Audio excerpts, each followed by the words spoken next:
अस्सलाम वालेकुम my YouTube family. उम्मीद करती हूँ कि आप सब ठीक हैं, खैर खैरियत से हैं।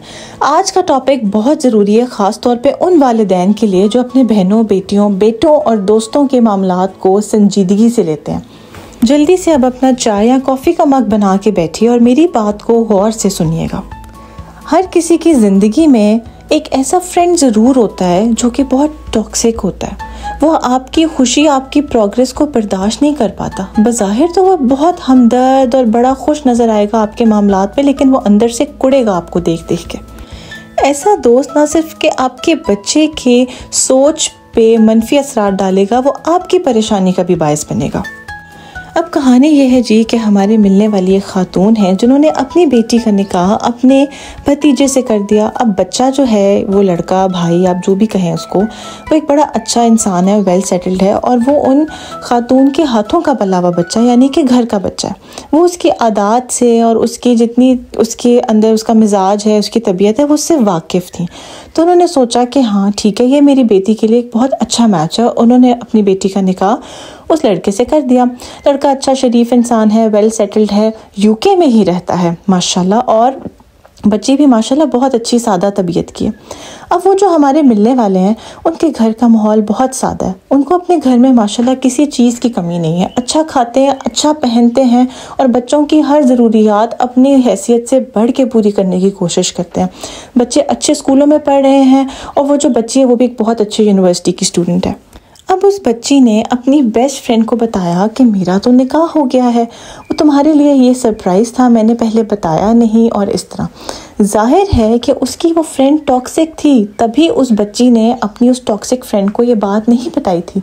लेकिन जब बताई तो उसका रिएक्शन इतना हार्ट ब्रेकिंग था कि वो बच्ची भी हिल के रह गई और उसके पेरेंट्स भी।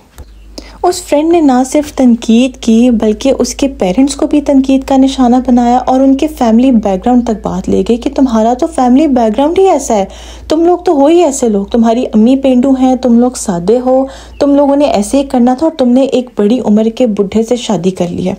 और बीच में मज़े की बात मैं आपको बताऊँ, उस बच्ची ने यह भी कहा कि अच्छा तो फिर तुम अपने इस न्यू हस्बैंड से कहो कि मेरी इंटर्नशिप भी यूके में कहीं करा दे।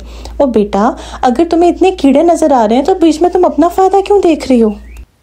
उस फ्रेंड ने ऐसे रिएक्ट किया कि जैसे कि वो उसकी माँ है और उसने कहा कि मुझे उसकी डिटेल्स दो, मैं इसकी इंक्वायरी करूँगी। हाँ भाई, जैसे तो उसके माँ बाप ने उसे पैदा नहीं किया, घर डिलीवर कराया था और तुम ही इसकी सगी माँ हो जो किसी कुंभ के मेले में बिछड़ गई थी। बाद में उस बच्ची ने अपने घर जाके उसको बहुत सी डिग्रेडिंग रील्स और मजाक बनाने वाली रील्स और ये सोशल मीडिया का जिस तरह हम इस्तेमाल करते हैं ना कि जो बातें हम कह नहीं पाते वो हम रील्स के थ्रू कह देते हैं। बस जी, उस बच्ची ने भी वही काम किया और उससे वो बहुत डिस्टर्ब हो गई और जो हमारे मिलने वाली खातून हैं वो और उनके हस्बैंड और उनके बाकी बच्चे वो भी डिस्टर्ब हो गए। अब आजकल हम सब चाहते हैं कि हमारे बच्चे मॉडर्न बने, दुनिया की दीगर मामलात को सीखें और कॉन्फिडेंट बने, लेकिन कहीं ना कहीं हम उन्हें इमोशनल प्रोटेक्शन देना भूल जाते हैं। अब इस सारी कहानी का मकसद ये है कि जिसको आप ट्रस्टेड समझ रहे होते हैं वो हमेशा ट्रस्ट के काबिल नहीं होता। हर किसी में आपकी प्रोग्रेस, आपकी ज़िंदगी की ट्रांजिशन या कोई बदलाव या कोई खुशी बर्दाश्त करने की, अब्जॉर्ब करने की कैपेसिटी नहीं होती। दोस्त बनाएं, बेस्ट फ्रेंड्स बनाएं और सारी ज़िंदगी अपनी दोस्ती निभाएं, लेकिन ख़ुद भी समझें और ऐसे इंसान को पॉइंट आउट करके टोकें कि यार आपकी दोस्ती की कोई लिमिटेशंस हैं, मेरी कोई पर्सनल बाउंड्रीज़ हैं, उन बाउंड्रीज़ का ख्याल रखें और अगर नहीं तो बेटा आप ये दोस्ती आपके लिए नहीं है।